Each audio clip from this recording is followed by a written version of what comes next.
प्रिय छात्रों, प्यारे भैया बहनों, डियर स्टूडेंट्स, मैं रामेश्वर तिवारी, प्राचार्य Saraswati higher secondary school Jain,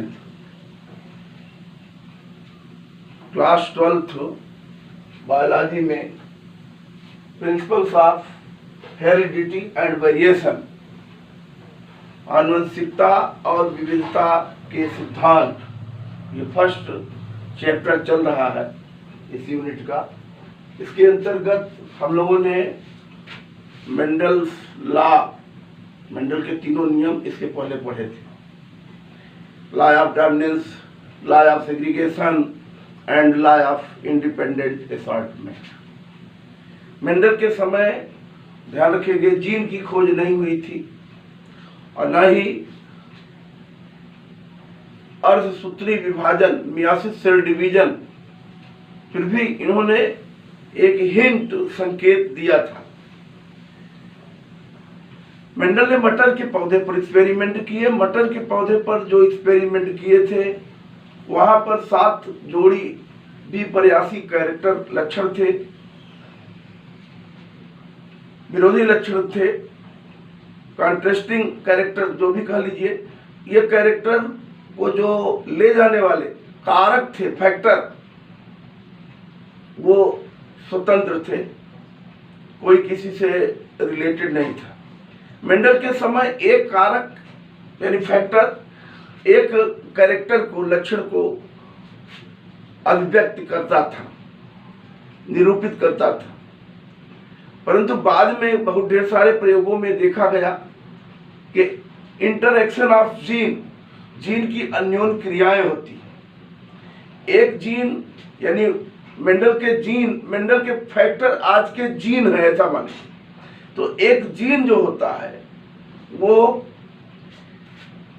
एक कैरेक्टर को ही नहीं, वो कई कैरेक्टर्स यानी लक्षणों से रिलेटेड हो सकता है, या कई जीन मिल करके एक कैरेक्टर की अभिव्यक्ति कर सकते हैं। एक जीन अकेला कई लक्षणों से, कई कैरेक्टर से रिलेटेड हो सकता है, या कई जीन मिलकर के एक कैरेक्टर की अभिव्यक्ति कर सकते हैं। यानी जीनों में अन्योन्य क्रियाएं होती हैं, उसको बोलेंगे इंटरएक्शन ऑफ जीन्स। तो बहुत ढेर सारे बाद में मेंडल के जो एक्सपेरिमेंट थे मटर पर, वो तो ठीक है, बट दूसरे प्लांट में जब यही एक्सपेरिमेंट दोहराए गए तो मेंडल के नियम से विचलन मिलता है। तो यहाँ पर मेंडल के नियम से बहुत ढेर सारी, कह लीजिए, विचलन देखने के लिए मिलेगा दूसरे पौधों में जब एक्सपेरिमेंट किए गए हैं। तो यहाँ पर देखेंगे मेंडल के जो नियम है, मेंडलिज्म से वो क्या है, विचलन देखने हैं। मेंडलवाद से विचलन, ये मेंडलवाद से विचलन,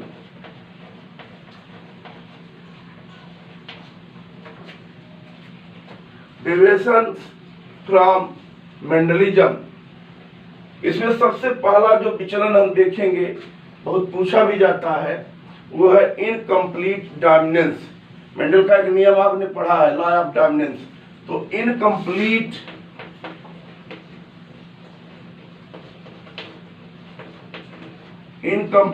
डोमिनेंस,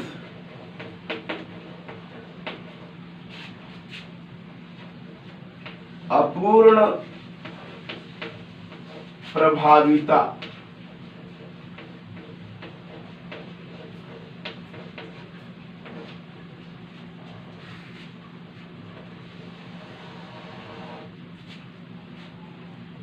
बहुत पूछा जाता है, अकेले भी पूछ देता, कभी ऑब्जेक्टिव पूछ देता है, निम्नलिखित में कौन सा मेंडल का नियम नहीं है।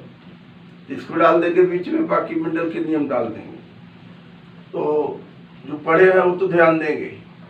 अपूर्ण प्रभाविता का मतलब क्या है, देखिए प्रभाविता में आपने क्या देखा था कि जब एक जोड़ी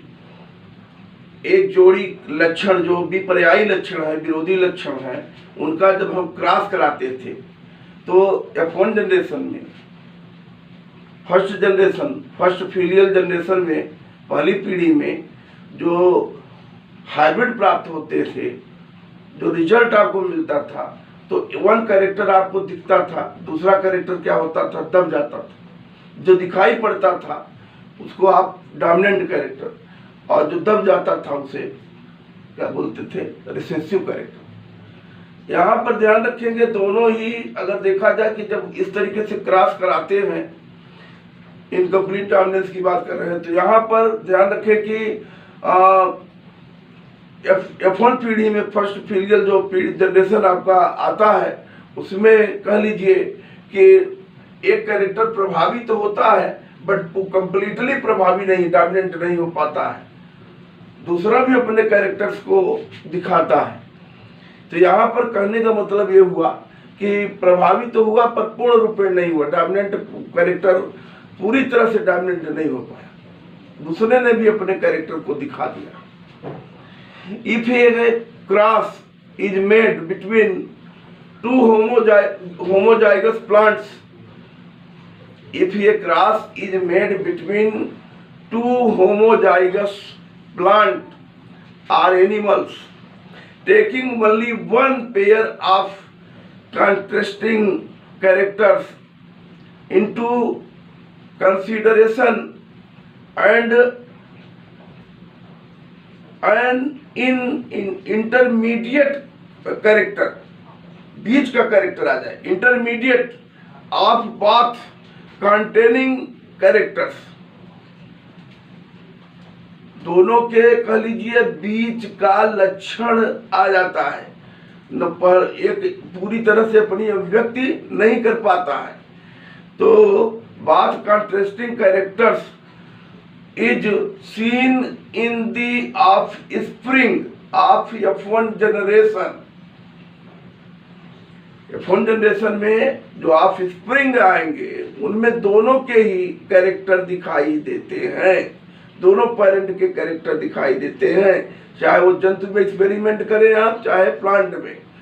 तो दिस फिनोमेनन इज कॉल्ड, कह सकते हैं इसको क्या, इनकम्प्लीट डोमिनेंस कैरेक्टर। ये एग्जाम्पल आप देख सकते हैं मिराबिलिस जलापा में, 4 o'clock प्लांट मिराबिलिस जलापा कहा जाता है, सबसे प्रमुख एग्जाम्पल इसी में ले लें आप, मिराबिलिस जलापा, इसको बोलते हैं 4 o'clock प्लांट, 4 बजे खिलता है, इसलिए इसका नाम है 4 o'clock प्लांट, इसमें देख सकते हैं। और दूसरा एग्जाम्पल देख सकते हैं आप एंटीराइनम मेजस में, एंटीराइनम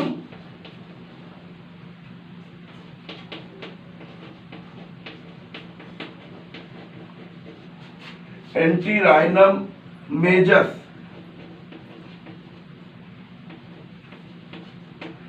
MEJUS मेजस, एंटीराइनम मेजस, ये भी काफी, ड्रैगन फ्लावर इसमें भी देखने के लिए मिलता है। देखिए एक एग्जांपल ले लेते हैं हम लोग मिराबिलिस जलापा का। मिराबिलिस जलापा 4 o'clock प्लांट, 4 बजे खिलता है, इसलिए 4 o'clock प्लांट। इसमें मिराबिलिस जलापा में ये मिटा दे रहे हैं। मिराबिलिस जलापा में 2 प्रकार के पुष्प देखे जाते हैं पौधों में, एक तो रेड कलर का फ्लावर, दूसरा व्हाइट कलर का फ्लावर। तो जब रेड फ्लावर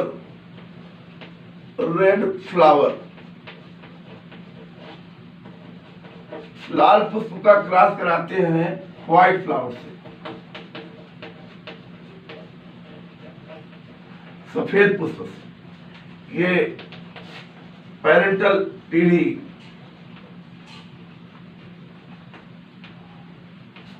तो यहाँ पर ले लीजिए विकल्प capital R, small R, gamete capital R, small R, ये कैपिटल आर और स्मॉल आर, ये F1 ये तो गैमिट थे, ये first filial generation, F1 generation. F1 generation हमेशा हाइब्रिड आता है, आप जानते हो। ये आना कैसा चाहिए था मेंडलियम से, इसको रेड आना चाहिए था, डोमिनेंट कैरेक्टर दिखेगा, बट यहाँ पर ऐसा नहीं होता है। ये फ्लावर आता है पिंक फ्लावर, पिंक फ्लावर।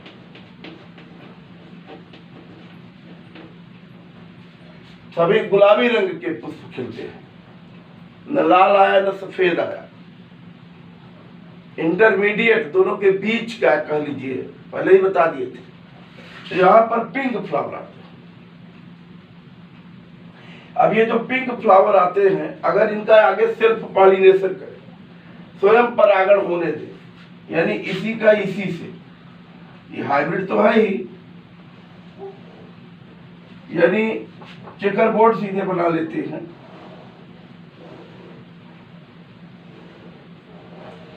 ये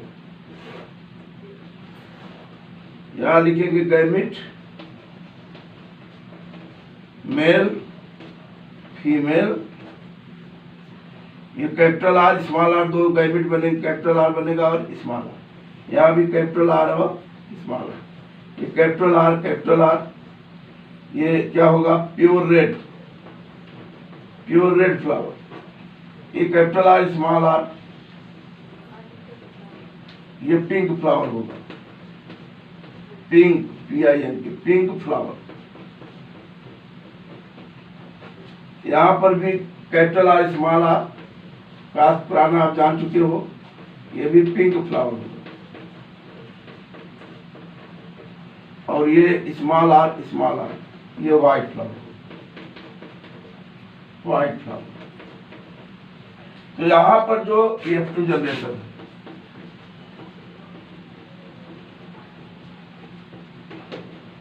तो यहाँ जो फिनोटाइप और जीनोटाइप का अनुपात मिलेगा इक्वल है, चाहे फिनोटाइप कह लो, फिनोटाइप धन जीनोटाइप, ये क्या आया 1:2:1, 1:2:1, प्योर रेड यानी रेड है ये, अनुपाते पिंक PINK, पिंक, अनुपाते आपका व्हाइट। पूरा मैंने लिखा नहीं है, आप लिख लेंगे, प्योर यहाँ लिखेंगे रेड फ्लावर अनुपाते पिंक फ्लावर अनुपाते आपका व्हाइट फ्लावर। जीनोटाइप भी वही है और फिनोटाइप भी वही है। तो यहाँ पर दोनों ने कैरेक्टर, दोनों के बीच का रास्ता निकल आया। बताए हैं if A cross is made between two homozygous, homozygous माने ये होमोजाइगस, ये भी होमोजाइगस है, ये डोमिनेंट कैरेक्टर है, ये रिसेसिव कैरेक्टर है। तो यहाँ पर टू होमोजाइगस प्लांट्स या एनिमल में भी कराएंगे तो ही आएगा। Taking only one pair of constructing, एक जोड़ी के और कैरेक्टर लेते हैं। कैसे कैरेक्टर लेते हैं? कॉन्ट्रास्टिंग कैरेक्टर, यानी जिसको विपर्यायी लक्षण बोलते हैं, विरोधी लक्षण कहते हैं, ऐसे लक्षण लेते हैं। लाल फूल है तो सफेद फूल। तो क्या होता है, into consideration and an intermediate character of both containing character. तो यहाँ पर कहने का मतलब यह है, दोनों के कह लीजिए इंटरमीडिएट एक लक्षण आ जाता है। उन दोनों कॉन्ट्रास्टिंग कैरेक्टर का कह लीजिए, जो दो कैरेक्टर आप लेके चले हैं लाल और सफेद, उनके बीच का आ जाता है intermediate character of bath contrasting character. ये ध्यान रखेंगे। ऐसा किस में दिख जाएगा? Is seen in the of spring of F1 generation, उनमें दिखेगा। पिंक कर दिया। तो यहां पर ये एंटीराइनम मेजर्स में भी इस तरीके का एक्सपेरिमेंट देख सकते हैं। एक एग्जांपल लेकर इसको समझाने का प्रयास करेंगे। चलिए एक और देख लेते हैं।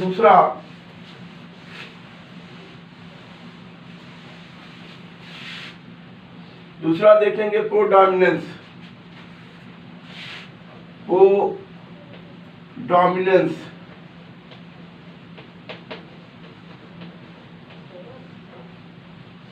सहप्रभाविता।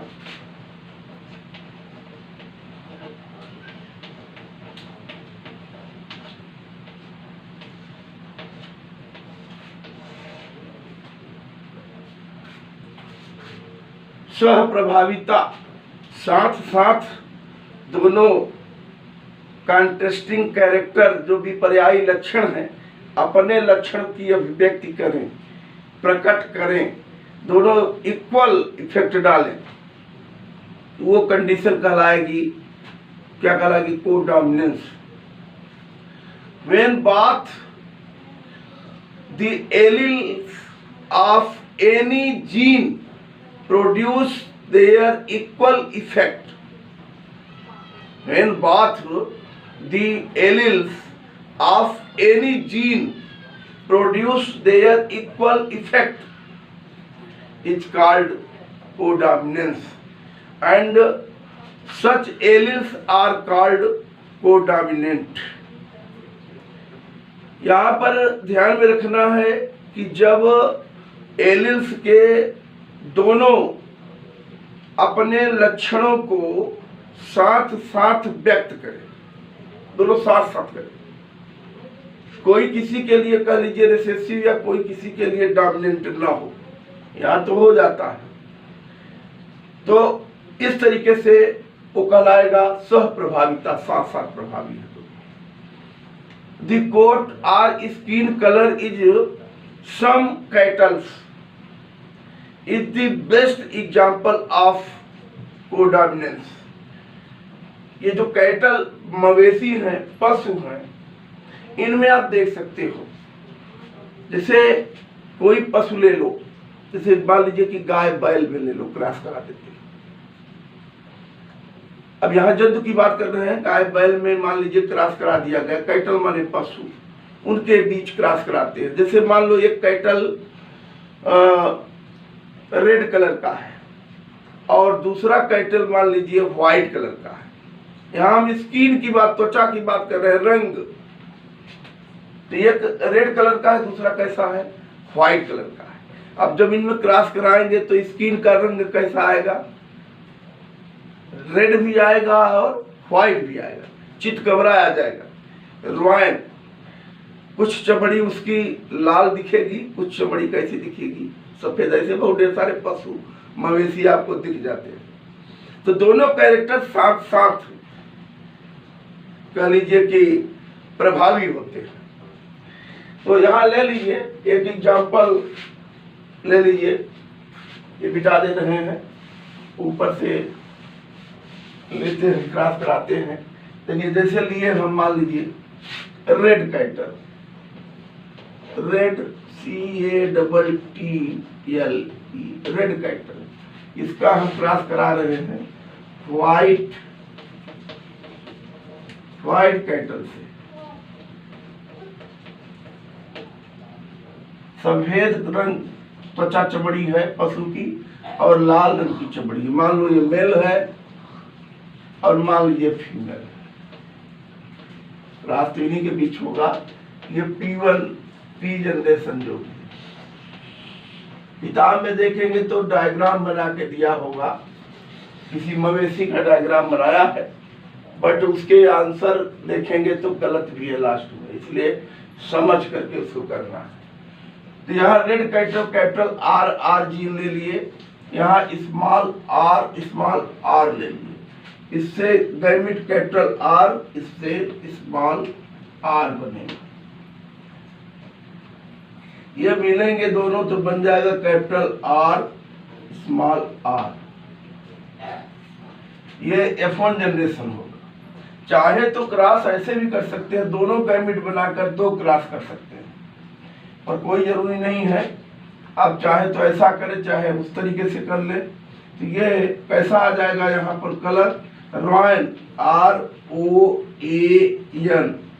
रॉयल कैटल होगा। चितकबरा, ये F1 जनरेशन।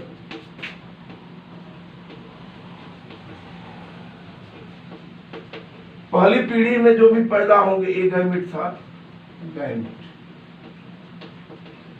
ये मादा है तो ओवा, ये नर है तो स्पर्म। रॉयल कैटल आएगा।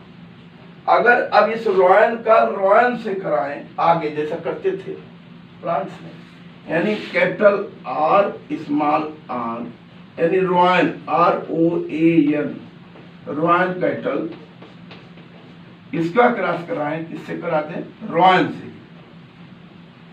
यानी यही कैपिटल R स्मॉल आर, ये लिखा है रॉयल, दोबारा नहीं लिख रहा हूं, लिखा है रॉयल का रॉयल से ही क्रॉस करा दे, एक मेल मान करके दूसरे को फीमेल ले लें, तब क्या आएगा?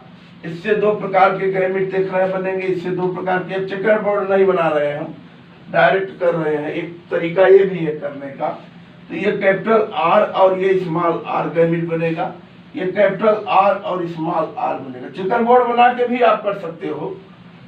अब ये मिलेगा जब इससे, तो ये हो जाएगा कैपिटल R, यानी रेड कैटल, रेड कैटल। ये अगर इससे मिलेगा, इसका पहले इन दोनों से, फिर इसका इन दोनों से कराओ, ये इससे मिलेगा तो हो जाएगा कैपिटल R स्मॉल r। ये अगर इससे मिलेगा तो बनेगा कैपिटल R स्मॉल r, और ये इससे मिलेगा तो बनेगा स्मॉल r स्मॉल r। तो ये दोनों कैसे हैं? ये रॉयल कैटल, ये कैसा है? White cattle.